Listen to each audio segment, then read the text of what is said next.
ഇന്ന് ഞാൻ ഉണ്ടാക്കാൻ പോകുന്നത് മഷ്റൂം കൊണ്ട് ഒരു വറുത്തരച്ച കറിയാണ്. അതിന് വേണ്ടിയിട്ട് ഞാനിവിടെ ഒരു പാൻ ചൂടാക്കാൻ വെച്ചിട്ടുണ്ട്. എനിക്ക് കുറച്ച് കുരുമുളക് ഇട്ട് കൊടുക്കാം. പിന്നെ മല്ലി 2 ടീസ്പൂൺ മല്ലിയാണ് ഇട്ട് കൊടുക്കുന്നത്. ഇനി ഇതൊന്ന് മൂത്ത് വരട്ടെ, അതുവരെ ഇതൊന്ന് ചൂടാക്കി എടുക്കാം. അപ്പം മല്ലിയൊക്കെ നന്നായിട്ട് മൂത്ത് വന്നിട്ടുണ്ട്, കളറൊക്കെ ഒന്ന് മാറിയിട്ടുണ്ട്. ഇനി അതിലേക്ക് 1/2 കപ്പ് തേങ്ങ ചിരകിയതിട്ട് കൊടുക്കാം.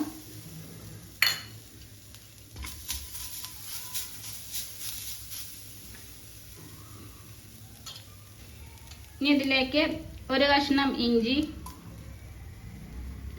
2 വെളുത്തുള്ളി, പിന്നെ 2 ചുവന്നുള്ളി.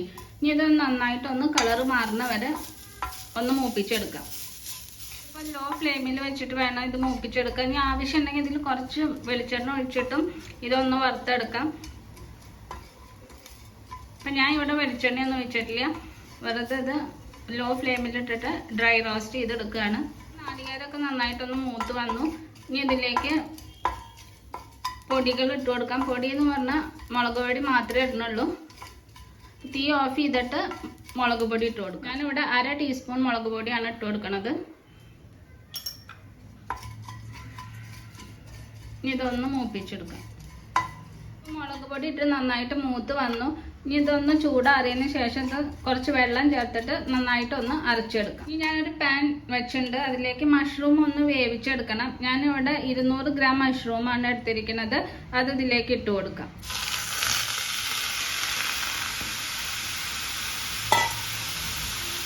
ഇതിലേക്ക് 1/2 ടീസ്പൂൺ മഞ്ഞൾപ്പൊടി ഇട്ട് കൊടുക്കാം. ഇനി കുറച്ച് വെള്ളം ഒഴിച്ചിട്ട് ഇതൊന്ന് വേവിച്ചെടുക്കാം. ഇതിലേക്ക് കുറച്ച് ഉപ്പിട്ട് കൊടുക്കാം. എന്നിട്ട് ഇതൊന്ന് നന്നായിട്ടൊന്ന് മിക്സ് ചെയ്തിട്ട് ഇതൊന്ന് അടച്ച് വെച്ചിട്ടൊന്ന് വേവിക്കാം. 10 മിനിറ്റ് ആയിട്ട് മഷ്റൂമൊക്കെ വെന്തോന്നൊന്ന് നോക്കാം.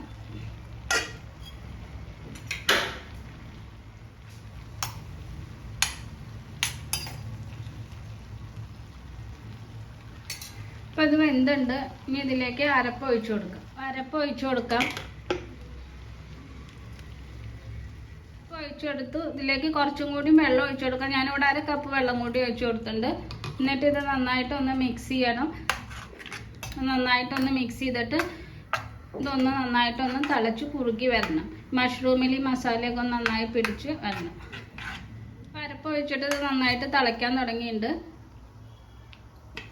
ഇനി ഇതിലേക്ക് ഒരു പച്ചമുളക് നീളത്തിൽ അരിഞ്ഞതാണ്, വെറുതെ നടു കീറിയിട്ടത്, അത് ഇട്ട് കൊടുക്കാം. ഞാനിവിടെ 1/2 കപ്പ് വെള്ളമാണ് ഒഴിച്ചിരിക്കുന്നത്. ഓരോരുത്തർക്ക് എത്ര ഗ്രേവി വേണം അതിനനുസരിച്ചിട്ട് ഇതിൻ്റെ തിക്നെസ് കൂട്ടും കുറയ്ക്കുകയൊക്കെ ചെയ്യാം. അപ്പം ഇനി ഇത് നന്നായിട്ട് ഒന്നും കൂടി ഒന്ന് തിളച്ച് കുറുകി വരട്ടെ. പിന്നെ ഞാനിവിടെ 200 ഗ്രാം മഷ്റൂമാണ് എടുത്തിരിക്കുന്നത്. നാളികേരം വേണ്ടെന്നുള്ളവർക്ക് വെറുതെ മല്ലിയും മുളകും വറുത്തരച്ചിട്ട് അങ്ങനെയും ഉണ്ടാക്കാം. അപ്പം ഞാൻ ഇവിടെ കുറച്ച് നാളികേരം ചേർത്തിട്ടുണ്ട്. അപ്പോൾ കറി ഒന്ന് നന്നായിട്ടൊന്ന് കുറുകി വന്നിട്ടുണ്ട്. ഉപ്പൊക്കെ ഇല്ലയെന്നൊന്ന് ചെക്ക് ചെയ്യാം. ഇല്ല വെച്ചാൽ കുറച്ച് ഉപ്പ് ആവശ്യത്തിനുള്ളത് ഇട്ട് കൊടുക്കും. കുറച്ച് ഉപ്പ് ഇട്ട് കൊടുക്കുന്നുണ്ട്. ആദ്യം ഞാൻ മഷ്റൂം വേവിക്കുമ്പോൾ കുറച്ച് ഉപ്പ് ഇട്ട് കൊടുത്തിട്ടുണ്ട്, ഇപ്പോഴും കുറച്ച് ഉപ്പ് ഇട്ട് കൊടുത്തിട്ടുണ്ട്. ഇനി ഇത് നന്നായിട്ടൊന്ന് മിക്സ് ചെയ്യാം. അപ്പോൾ കറി തയ്യാറായിട്ടുണ്ട്. ഇനി ഇതൊന്ന് വറവിടണം. പാൻ ചൂടാക്കി വെച്ചിട്ടുണ്ട്. അതിലേക്ക് വെളിച്ചെണ്ണ ഒഴിച്ചു കൊടുക്കാം. വെളിച്ചെണ്ണയിലാണ് ഞാൻ വറുത്തിടുന്നത്. വെളിച്ചെണ്ണ ഒഴിച്ചു കൊടുക്കാം. ചൂടായിട്ടുണ്ട്. അതിലേക്ക് ഒരു ചെറിയ കഷ്ണം ഇഞ്ചി, 3 വെളുത്തുള്ളി, പിന്നെ 5 ചെറിയ ഉള്ളിയാണ്, അത് ഇതിലേക്ക് ഇട്ട് കൊടുക്കാം.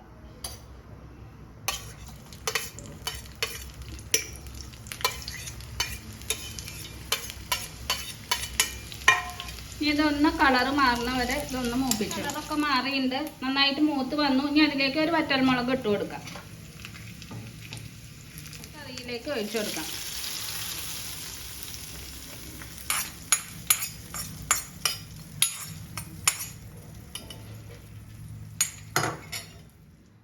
ഇനി ഇതൊന്ന് നന്നായിട്ടൊന്ന് മിക്സ് ചെയ്യാം. അപ്പോൾ കറി തയ്യാറായിട്ടുണ്ട്. ചോറിൻ്റെ കൂടെ ചപ്പാത്തിയുടെ കൂടെയൊക്കെ കഴിക്കാം. അപ്പോൾ എല്ലാവരും ഉണ്ടാക്കി നോക്കണം. ഇഷ്ടപ്പെട്ടാൽ ലൈക്ക് ചെയ്യണം, ഷെയർ ചെയ്യണം, സബ്സ്ക്രൈബ് ചെയ്യണം. Thanks for watching.